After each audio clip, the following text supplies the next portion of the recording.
মেয়ে হয়ে জন্মানো বড় কষ্ট রে ভাই, তুই বুঝবি না। দিদি মেলান মুখে বলল। দিদির বিয়েটা ভালো হয়নি জানি, শ্বশুরবাড়ির সাথে বনিবনা হয়নি, জামাইবাবুও মানুষ সুবিধের নয়। দিদি প্রায় রাগ করে চলে আসে মেয়ে কোলে। মা আর বাবা তখন সন্ত্রস্ত হয়ে থাকে। কি করে দিদিকে ফেরত পাঠাবে ভেবে পায় না। আমার খুব কষ্ট হয় দিদির জন্য। ইচ্ছে করে দিদিকে আমাদের কাছেই রেখে দিই, আর যেন ওই নরকে ফেরত যেতে না হয়। কিন্তু উপায় নেই, আমার কোনো ক্ষমতাই নেই। বাবাও বড্ড অসহায়, পেনশন পায় অতি সামান্য। দিদির বিয়ে দিতে গিয়ে অর্ধেক সঞ্চয় শেষ হয়ে গেছে। নাতনিসহ মেয়েকে নিজের কাছে রাখার ভরসা পায় না। মেয়ের সংসার ভাঙুক এটাও হয়তো চায় না আর পাঁচটা বাবা মার মতোই। সংসার নামের নরকেও মেয়ের সুখের মিথ্যে আশা ছাড়তে পারে না বহু মা বাবা। দিদি বলেছে মেয়ে হয়ে জন্মানোটাই কষ্টের, কিন্তু দিদি কি জানে ছেলে হয়ে জন্মানো কত কষ্টের? অনেক মেয়েদের হাবভাবে মনে হয় পৃথিবীতে সব সুখ ছেলেদের জন্য, আর সব দুঃখ কষ্ট মেয়েদের জন্য বরাদ্দ। ছেলেদের তো দুঃখ প্রকাশ করার স্বাধীনতাও নেই। ছেলেবেলা থেকে শুনে আসছি ছেলেদের শক্ত হতে হয়, কোনো ভয় বা দুর্বলতা ছেলেদের মানায় না। আমি একটু কাঁদলেও মা বলতো, ছি ছেলেদের কাঁদলে নেই, সবাই হাসবে। হাসির পাত্র হওয়ার ভয়ে কান্না চেপে রাখতে শিখে গেছিলাম সেই ছোট্টবেলা থেকেই। রাতে ভয় পেলে চেঁচিয়ে মাকে ডাকতাম না, নিজের দুর্বলতা প্রকাশ পাবে এই ভয়ে। ছেলেদের জন্য কোনো অনুভূতি থাকতে নেই, দুঃখ কান্না ভয় এসব কিছুতেই শুধুই মেয়েদের একচেটিয়া অধিকার। ছোটবেলায় পড়াশোনা না করলেই মা বলতো, বড় হয়ে খাবি কি, কি খাওয়াবি আমাদের? ছেলে হয়ে জন্মেছিস, মন দিয়ে পড়াশোনা কর, ভালো চাকরি করতে হবে তো। আমি রেগে গিয়ে বলতাম, দিদিও তো পড়ছে না, ওকে বলো। মা দিদির পিঠে গুম করে একটা কিল বসিয়ে দিয়ে পরক্ষণেই বলতো, ওর আর চিন্তা কি, মেয়ে হয়ে জন্মেছে, বরই না হয় ওকে খাওয়াবে। বিয়ের কথায় লজ্জায় মুখ লাল করে হাসতো দিদি। আমার খুব হিংসে হতো তখন। ভাবতাম, ইস আমিও যদি মেয়ে হতাম তাহলে বড় হয়ে কি খাবো সেটা নিয়ে মাথার চুল ছিঁড়তে হতো না, পড়াশোনাও করতে হতো না এত কষ্ট করে। পড়াশোনা করেই বা কি হলো? 3 বছর হলো মাস্টার্স কমপ্লিট করে বসে আছি। রেজাল্ট যথেষ্ট ভালো, তবুও চাকরি পাচ্ছি না। আর চাকরি পাচ্ছি না বলেই অপমানের সীমা নেই। প্রতিবেশীদের চাপা বিদ্রুপ, আত্মীয় স্বজনদের দুঃখ দুঃখ মুখ করে নানা রকম উপদেশ দান, আড়ালে হাসাহাসি, বাবার খোঁচা দেওয়া কথাবার্তা, মায়ের হাহুতাশ, সব কিছু একা আমাকে সহ্য করতে হচ্ছে এই কয়েক বছর ধরে। মাঝে মাঝে মনে হয় মরে যাই, তাহলে সব জ্বালা জুড়ায়। তাও কিছু টিউশন করি বলে একটু মুখ রক্ষা হচ্ছে, নইলে সব ব্যাপারে বাবার কাছে হাত পাততে হতো। সে যে কি লজ্জা! মাঝে সাঝে কখনো কোনো দরকারে বাবার কাছে টাকা চাইলে বাবা এমনভাবে তাকায় যেন মনে হয় টাকা নয়, বাবার হৃৎপিণ্ডটাই চেয়ে বসেছি। তারপরে শুরু হয় বাবার আক্ষেপ মেশানো উক্তি, এই বয়সও বাবার কাছে টাকা ধার করে যে ছেলে, তার জলে ডুবে মরা উচিত, বুঝলি? তোর সব বন্ধুরা কিছু না কিছু করছে, আর তুই এখনও বেকার ফ্যাফ্যা করে ঘুরে বেড়াচ্ছিস। সবসময় এরকম কথা শুনতে একেবারেই ভালো লাগে না, মেজাজ গরম হয়ে যায়। রেগে গিয়ে ঘর থেকে বেরিয়ে পড়ি। এত দুঃখের মাঝে আমার একটাই শান্তির জায়গা আছে, যেখানে গেলে আমি সব দুঃখ ভুলে যাই, বুকের সব জ্বালা জুড়িয়ে যায় শীতল পরশে। সে হলো আমার মৌটুসি। ওর গভীর কালো চোখের দিকে তাকালে আমার অশান্ত মনটা নিমেষে শান্ত হয়ে যায়। মনে হয় মৌ আমার পাশে আছে, তো ভয় কিসের? মৌ আমার শক্তি, আমার ভালোবাসা, আমার অবলম্বন, আমার সব কিছু। মৌকে ছেড়ে বেঁচে থাকার কথা ভাবতেও পারি না। আজ মৌ আমাকে ডেকেছে, খুব জরুরি কি একটা কথা আছে। কি কথা হতে পারে বুঝতে পারছি না কিছু। সময় মতো পৌঁছে গেলাম ওর কাছে। মৌ দেখি গম্ভীর হয়ে আছে। আমার কেমন ভালো লাগছিল না, বিপদের গন্ধ পাচ্ছিলাম। কি হয়েছে মৌ, তোমাকে এমন দেখাচ্ছে কেন? প্রশ্নটা করা মাত্রই আমাকে চমকে দিয়ে মৌ কেঁদে উঠল। আমি স্তব্ধ হয়েছিলাম। তবে কি আমার আশঙ্কাই সত্যি? দুহাত বাড়িয়ে মৌকে বুকে টেনে নিলাম। কি হয়েছে বলো, কি হয়েছে? আমার বুকে মাথা দিয়ে অনেকক্ষণ ফুপিয়ে গেল মৌ। তারপর কান্না ভেজা মুখ তুলে বলল, আমায় তোমার কাছে নিয়ে চলো, আমাকে নিয়ে পালিয়ে চলো। পালাবো কেন? কি হয়েছে বলো আমায়। আমার বড় পিসি একটা সম্বন্ধ নিয়ে এসেছিল, ছেলে ডাক্তার। ওরা আমাকে দেখে পছন্দ করেছে। মা আর বাবা ক্ষেপে উঠেছে বিয়ে দেওয়ার জন্য।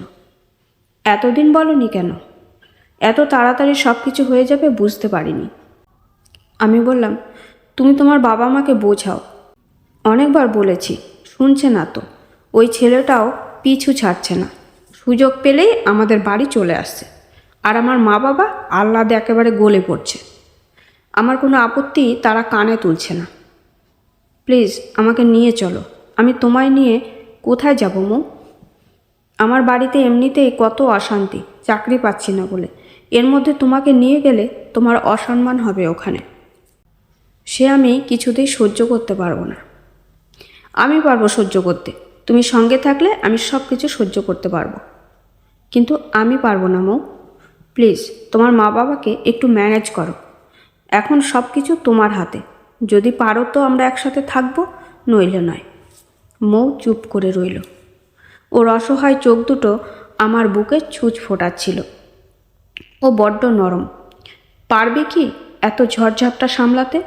আমিই বা কী করব? কিছুই যে করার নেই আমার। মৌ আমার জীবনে আর থাকবে না, এটাই কি একমাত্র সত্যি? চারপাশ অন্ধকার হয়ে আসছে আমার চোখের সামনে। কিছুদিন পরে খবর পেলাম মৌয়ের বিয়ে ঠিক হয়ে গেছে। ও পারবে না আমি জানতাম।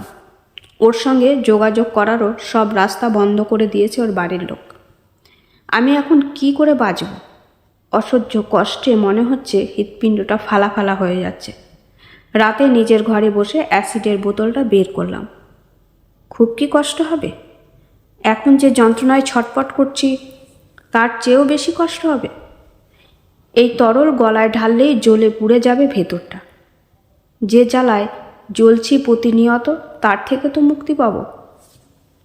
স্থির দৃষ্টিতে তাকিয়েছিলাম বোতলের তরলের দিকে। তখনই দরজায় ধাক্কা। বিলু, এই বিলু, দরজা খোল। কি করছিস দরজা বন্ধ করে? মায়ের উৎকণ্ঠিত গলা।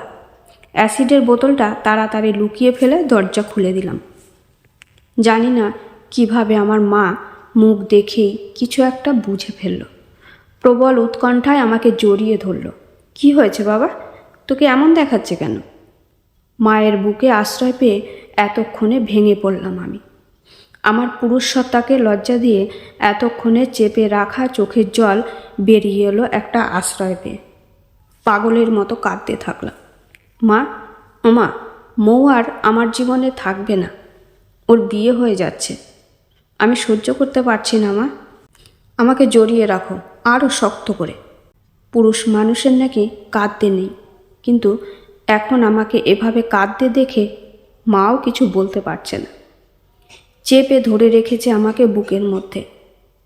আমার বাবা যে সব সময় আমাকে খোঁচা দিয়ে কথা বলতো, সেও দেখি আমার কাছে এসে দাঁড়িয়ে আমার মাথায় হাত রেখেছে।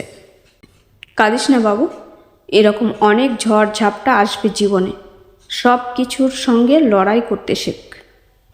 আমরা তোর পাশে আছি সব সময়। গভীর রাতে চুপি চুপি ফেলে দিলাম বোতলের সব অ্যাসিড। কি করে ভুলে গেছিলাম মায়ের কথা, বাবার কথা, আমার দিদির কথা। আজ 3 দিন হলো নিজেকে ঘরবন্দি করে রেখেছি। কিছুই ভালো লাগছে না। সকালে শুয়েছিলাম, বিছানায় ফোনটা বেজে উঠল হঠাৎ। ঝুনু ফোন করেছে। ঝুনু আমার ছোটবেলার বন্ধু। ধরলাম ফোনটা। হ্যালো, ওই বিলু, সেটের রেজাল্ট বেরিয়েছে। দেখ দেখ কি হলো তোর রেজাল্ট। তোর রেজাল্ট কি? কাঁপা গলায় বললাম। ভালো রে, তোরটা দেখ এবার। ফোনটা রেখে দিয়ে কাঁপা হাতে নেট অন করলাম। পরীক্ষা যথেষ্ট ভালো হয়েছিল, তবুও টেনশন হচ্ছে, কারণ আগের বার সফল হতে পারিনি। সাইটে গিয়ে ক্লিক করলাম।